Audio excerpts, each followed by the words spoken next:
Deyirlər qaşıq plovda belə qalanda plovun dadı, duzu, kıvamı yerində olurmuş. Bunu ən çox Türkiyədə eşitmişdim. Mən də plovu hazırlayarkən elə bu üsuldan istifadə edirəm. Sonda qaşıq belə qalırsa, bilirəm ki, plovun dadı, duzu yerindədir. Gələk mənim plovuma. Keçən gün bir bulgur plovu etmişdim. Evdə hamı bəyəndi. Plovun dadı damağında qalmışdı ki, uşaqların dedim yenidən hazırlayım. Hazırlamışkən sizlərlə də bölüşüm. İlk olaraq onu deyim ki, zeytun yağı ilə kərə yağını qarışdırıram. Bəlkə sizlər yağları qarışdırmırsınız, amma mən qarışınca daha ləzzətli olduğuna inananlardanam. Yağlar tam əriyib bir-birinə ləzzətini buraxdıqdan sonra biraz biber pastası, biraz da tomat pastası əlavə edib yağda qovurdum.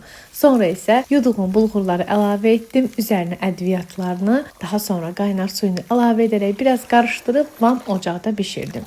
Ardınca isə açdığımda qapağı evi bütün bulğur qoxusu bürüdüm. İnanın çox ləzzətli olur, hazırlamağa dəyər. Hazırlayan hər kəsə indidən nuş olsun.